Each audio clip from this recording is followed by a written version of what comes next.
What is your favorite style to do? I tend to work almost like an illustration style. A lot of detail. I get into doing realism. I'm gonna start really small, you ready? Yeah. Okay. So yeah, I like to work realistically. I like detailed. I like doing Japanese a lot.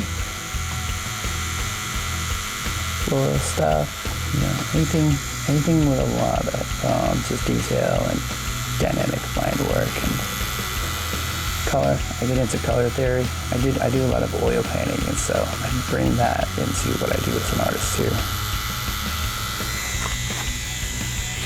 But yeah, I'm all over the place. I think I gravitate toward realism. Okay. But I like to do a little bit of everything. I think if I were doing the same thing all the time, I'd get bored with it. If I were doing just black and gray or just traditional American, I think I would. I would never get bored with it. But it's fun being able to work in a lot of different styles. Yeah, there's a lot that goes into it. There's a lot you need to know to do it safely. Yeah. To do it right, to do it in such a way that it's going to hold up well over time. And I'm sure there's quite a bit of technique that goes into that. Yeah. Yeah, absolutely. It's a lot of finesse, and it's a lot of basics. It's a lot of knowing which needles to use, what kinds of inks to use, and so there's a lot involved in the technical part. Just being able to draw is I would say that's like half of it. And then the rest of it, it's all craftsmanship and just lots of little tricks, lots of bits of knowledge and things that work, learning, what works, what doesn't work. And everybody thinks, like, what is that one big secret to doing a tattoo a certain way? And it's never one big secret. It's lots and lots and lots of little tips and tricks that come together. Yeah. What was your MOS? I was a 13 Fox, which is a forward observer. Oh, sure. It's kind of like recon for field artillery. Yeah. You go out, find the targets, radio back the coordinates. Look at you. You've done a lot. Yeah.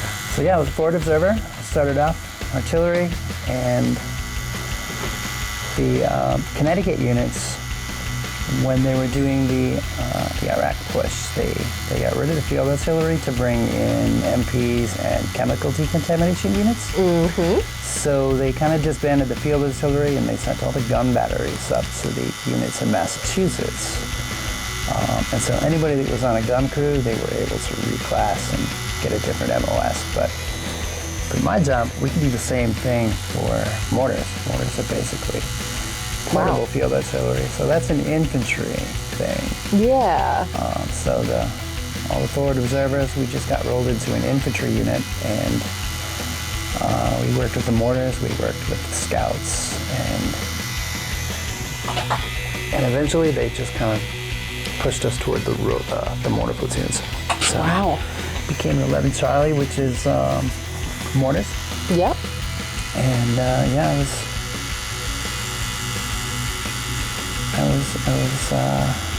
put into a headquarters mortar company. It was weird. I was taking different classes to get promoted. You have to go to classes to get your E6. Mm-hmm.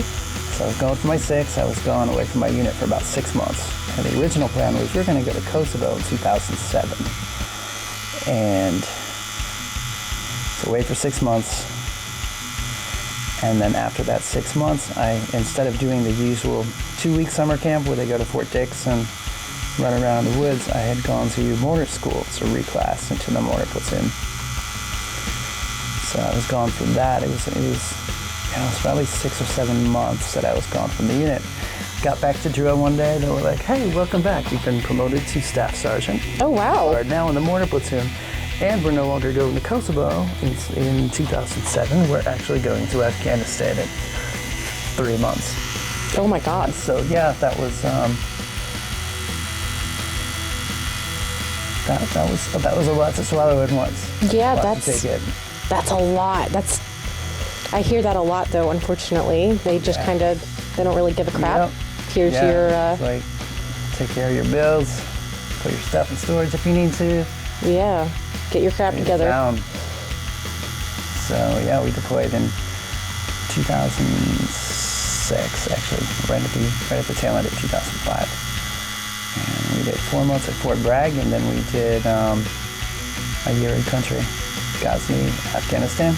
And we did a lot of just supporting the infantry, just fire support for the infantry. We went out with any unit needs us, infantry, MPs, some of the headquarters units.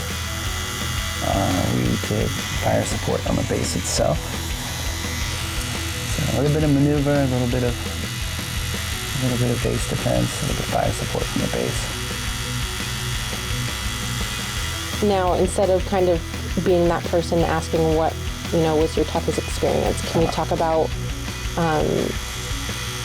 some of the things that, I don't want to use the word enjoyed, but, everybody seems to have that moment where when they were deployed, where they're like, wow, this is my family, this is my unit. Yeah. Can you talk a little bit about that? Yeah, I had my tattoo gear sent over there. Oh, really? That was a good way. That was a good way to kill a year. That's freaking awesome. At first, when we got over there, they knew I was a tattoo artist. They knew I had that I had apprenticed and I had just started full time. And so when we were getting ready to go over there, they were like, "Shots, don't even think about it." Oh, like, okay. And then we got there, realized we were out in the middle of nowhere. Yeah, no one's going to tell you no there. Yeah, and they, people started getting bored, and, they were asking me, when are you going to get your shit over here? And I was like, yeah, they already shut that down. They told me not to even think about it, so. And then officers started asking me when I was going to get my gear shipped. Oh, really? Yeah, and so when we kind of got a really good read on where we were, what we were going to be doing, we had some really good people in my company who, they said, you're doing it professionally. If you can get everything over here to do it safely, you can, if you're just doing small stuff. We need some morale around here. Yeah. So I had my gear shipped over, and we had a little setup in our mortar pit. So that was cool, just being able to get that up and running over there. What was your... Way to meet people too. Yeah, that's incredible. We kept it very, very on the down low at first. Just people in my company, people I knew personally, nothing big.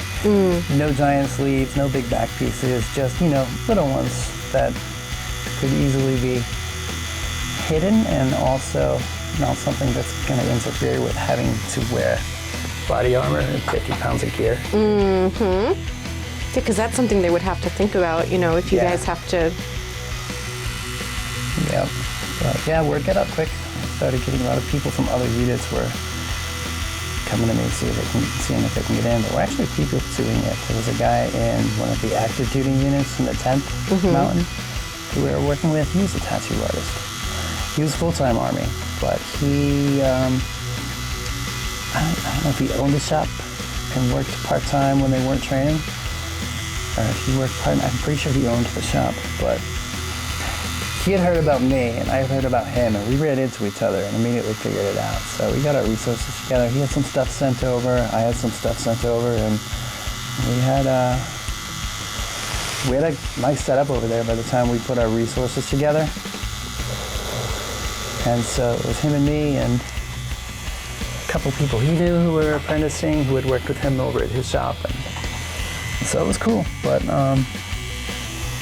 yeah, just ran into a lot of other people that way. It was kind of hard to keep something like that on the down low. And yeah. People from other units, somebody in my company who went to basic with somebody in this other company. Before you know it, it took off. But we had a Green Beret team outside of our base too. They had a Green Beret compound. So those guys found out about it. And the story was, if you got caught with a tattoo by somebody that, we didn't want to, we were trying to keep it on the down low. I didn't want to get anybody else in trouble. I certainly didn't want to get my chain of command in trouble. And so the story was if somebody called you out on a tattoo that, wasn't there months ago, He just said he got it done on break. And so there was this dude in the gym that I had tattooed, and he ran into one of the Green Berets. And I think he asked him, he was like, yo, where'd you get that tattoo? And the kid was like, oh, I got it while I was home on break. And the guy's like, bullshit, it's still bleeding. Who's your guy? Where you going? And so he's like, you want to go see Sergeant Sean Mortars? He can probably give you more details on that. So he did, and so yeah. Worked with those guys a little bit. They're a lot of fun. They were all coming over, and they don't pay in cash. They pay in booze, which is impossible to get over there. And so, the occasional, trade for some Chechenian beer or whatever they could get their hands on. Kind of weren't cool. allowed to drink over there. Obviously, it was a Muslim country, so that's the kind of, you just have to be really smart about it. If you're on duty or anything like, we shouldn't have been doing it at all. But I'd be. Yeah, but if that lying was, if I didn't say that I bent the rules, so to speak. yeah. This one was kind of a simplified version of the one we used for the t-shirts for the last poker run. Oh right, yeah. So it was kind of based on the sculpt from that. It was one of the Larry Memorial things, so we used that for Absolutely. very similar design. I only had the honor of interacting with Larry, a handful of times, but Nick was really close with him, Yeah. so of course this is to honor him, but more so my husband as well, and his love for him. Yeah, he was a good dude. He was a character. He every time I was around him, all I could do was laugh. He just, Yeah, I miss the shit out of that dude. We all do. yeah. I can't imagine. I really can't. Thank you guys again for continuing on with. It's a lot of fun. I look forward to doing it every year. It's a good Yeah. cause. It's a cause that's near and dear to my heart, and it's a lot of fun. I have a lot of respect for what the Guardians do too. Yeah. I